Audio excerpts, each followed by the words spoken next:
I guess you forgot to shave again this morning. Yes, always. Good for you. The first movie was a breakout success. I'll be honest, I have not seen the second one yet. I was out of the country when it hit theaters.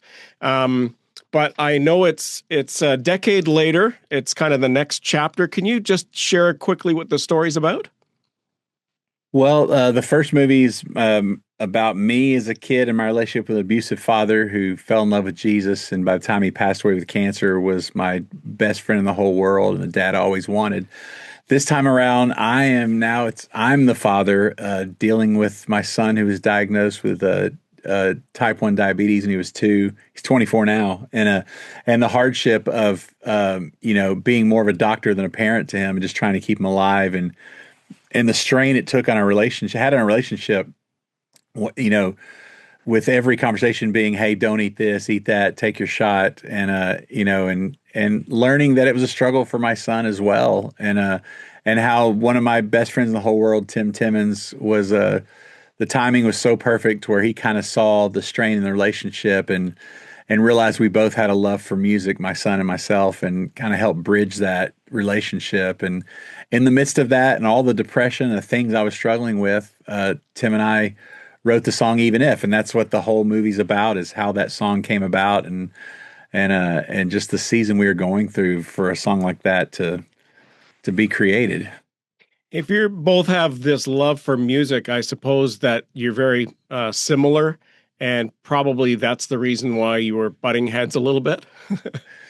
Yeah, I mean, I think anytime you have a teenage kid, there's going to be headbutting involved, but it's two different perspectives. I didn't learn about Sam's side of things until they actually started interviewing him right before the making of the movie. I didn't realize this story originally was about my struggles with it, and then when I got to hear his side, I guess I took for granted that maybe he was too young or just didn't know if he what he dealt with, but he talked about, how, I would be playing with my other kids, and all of a sudden with him, it was like, you're late, you're late with your shot, do this. And, even though I'm trying to keep him alive, it's something that, my son wouldn't understand at the time, and just was, there was some bitterness to, where are the playful days, where are the just being a son and a dad.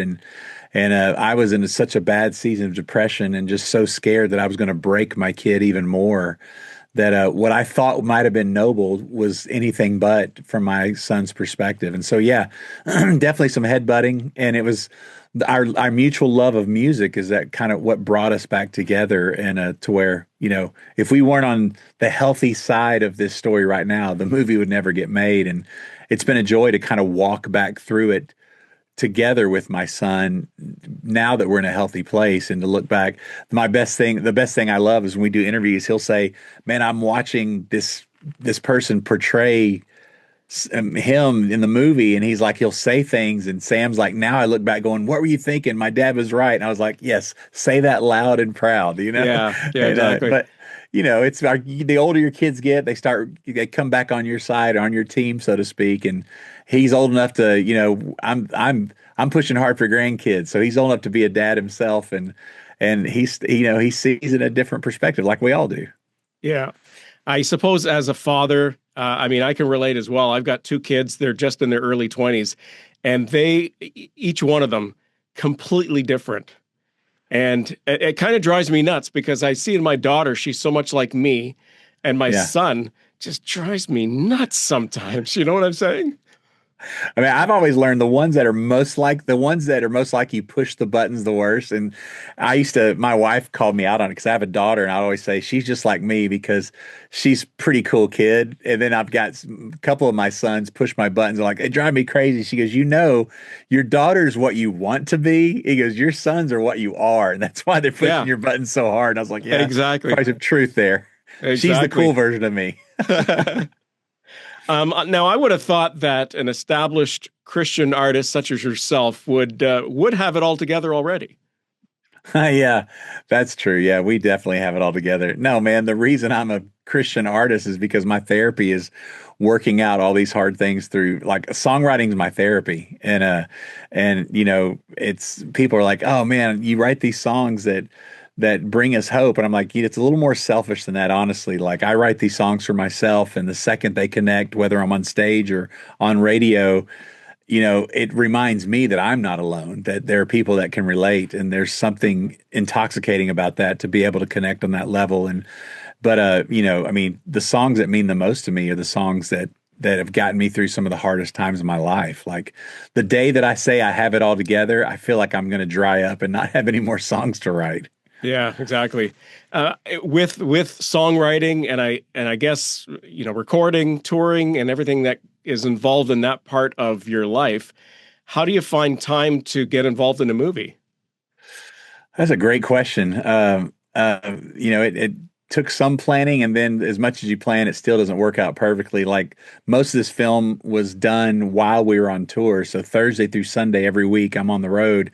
And then Monday through midnight, Wednesday night or Thursday morning, I'm on set. And so it was exhausting. It was rewarding season, but it was tough. And yeah, I mean, they're gonna make the film with or without me, and the fact that they made me a producer on this just meant I had to show up to work a little more than normal. But I wouldn't trade it for the world. It was challenging, but it's I guess we'll sleep when we're dead. I don't know what the old saying is. Now, sadly, once again, you did not make the cast. That must have been a little disappointing for you.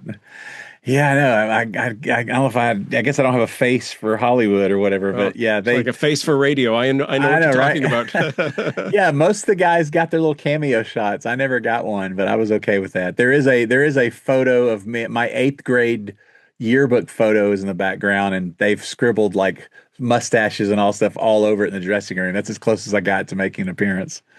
And so as a producer, what did that involve for you? Like, I mean, you mentioned the chaotic schedule and stuff, but when you're on set, what are you doing? That's a great question. I'm still not sure what producers do. That's the ongoing joke. But my role was, I mean, there's several producers on the film, and they all provide unique roles. Mine was helping get vocals, John's vocals, and the different actors musically get them in a good place because like all of the vocals in the movie are recorded by the actors, and so just helping them in the studio, securing venues like Red Rocks to pull off that massive finale. And it's kind of like producers are the guys that get things done. It's like Morgan Freeman and Shawshank. It's like if they need something done, the producer's job is to make sure it's handled. And surprisingly, I contributed more than I thought I would. I thought it was like a token, a badge, like, hey, it's your story, we'll make you producer. But man, they put me to work, and I'm glad that I was able to contribute and be a part of it, and happy with the way it turned out. For the first movie, there was a reimagined version of the song "I Can Only Imagine." For this movie, you said "Even If." Is this going to be a new version of the song, or is it the same? Well, we did re-record. We went to Abbey Road in London and did a version with the London Symphony that released on the same day. And it was more like it was, with the first movie, we just thought, man, Imagine's changed our life in such a way. We just wanted to do something different with it around the movie. And the same thing happened with this. It was almost just to honor the song, like, hey, it's been, 2017 when the song came out, and it's like, let's revisit it and just let's reimagine what the song could be. And so we're able to go to Abbey Road, and which is a dream come true, and just to hear the symphony play this song that you wrote, it takes the oxygen out of the room, and it was a cool experience. But it's on the soundtrack that released February 20th, the same day as the movie. So you were in Abbey Road for that? Yeah, and got to hang out with Paul McCartney in the hallway, so it was a perfect trip. Nice. Have him sing along. Why not, right? Yeah, man, if I had more time, I might have tried to ask. Yeah. So this is the second installment. Is there going to be a third? Can we expect a trilogy?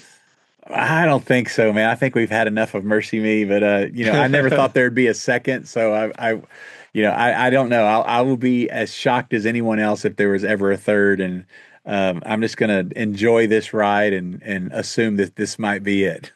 Were you shocked when there was a second, though?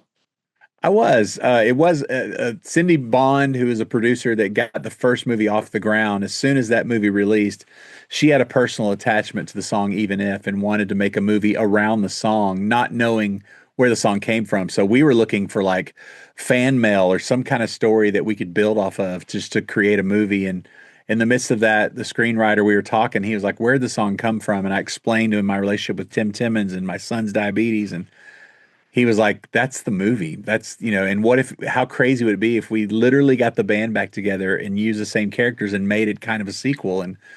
And so it kind of happened really quickly. And then Lionsgate and Kingdom were both like, yeah, this is a sequel. Let's do it. And so I was hesitant at first because, it's just weird. Anytime they're like, hey, we want to make a movie about your life. And then a second one, it's like, and then when I read the script, I was like, okay, they've made something beautiful here. And so really proud of how it turned out.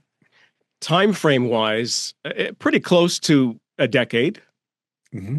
Yeah. What was it like with the actors getting back together, kind of a reunion time?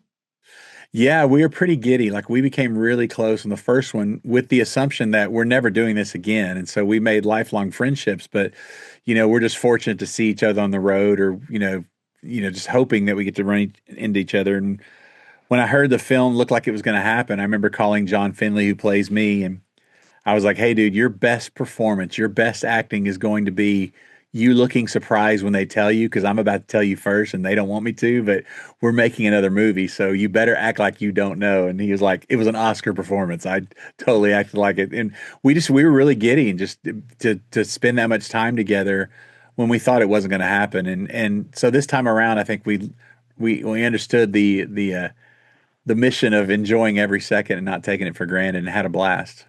It sounds like the first time round, it's a job. The second time round, it's just, hey, we're getting paid for this. This is awesome.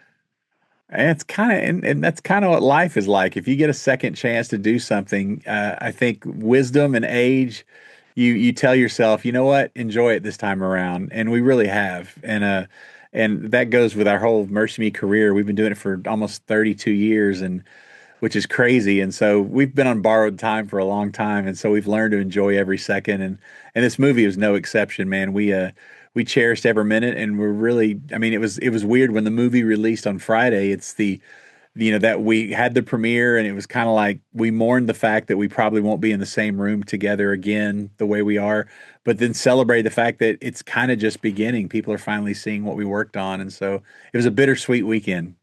Yeah, I suppose it could be anticlimactic in a sense because you've put all this work and sweat and tears into this thing, and then it gets released, and it's just like, what now?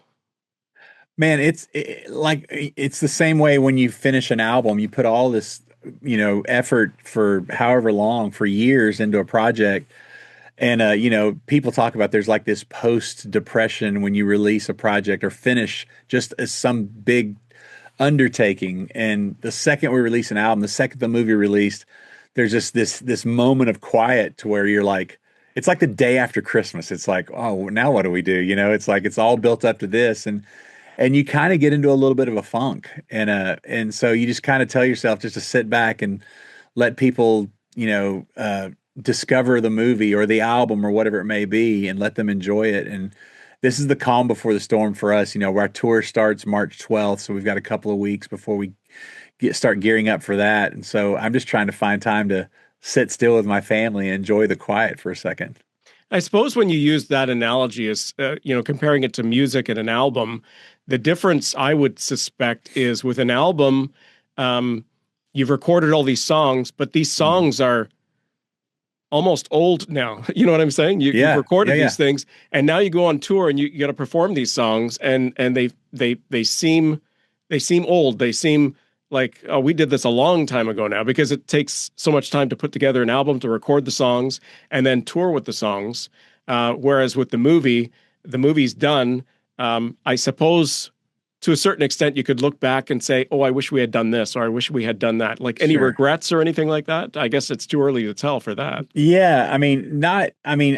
I honestly can say that we did our absolute best. The reviews, it's a 98% on Rotten Tomatoes with fans, and it's A+ cinema score. Like it's everything you would ask for in a movie. And now it's just waiting to see who goes to theaters after the pandemic and how people are going to see it. The response has been overwhelming. And so it's kind of out of your hands, like an album. It's like, well, we can honestly say we did the best that we possibly could. I don't, I've seen the movie at least 20 times, and I can't think of anything to where I'd be like, I think I would change that. But I'm just a producer. Like, the filmmakers did a great job, and they may feel differently. I don't know. With an album, I'm always extra critical. And the beautiful thing about an album is, though, we release the album, you give it a moment for people to kind of absorb the record. And yes, the songs are, my kids are so sick of an album because they hear it in the car every day, me trying to write lyrics. By the time it comes out, they're like, when's the next one coming out? But the cool thing about that is, the second you go on the road and start touring, and you start playing these songs in front of people, the moment they respond, it's like, oh, that's what was missing. And these old songs come to life, and you find this new joy because you're feeding off the response from the crowd. I mean, the first time we sang Imagine or Even If or any of these songs in front of an audience, it was literally intoxicating, because you're like, oh, this is why we do it. When people connect to it, it reminds us that we're not alone going through this, and hopefully the same for them. Awesome. Thank you so much for your time. Appreciate it. And looking forward to seeing the movie myself. Awesome, man. Thanks for having me.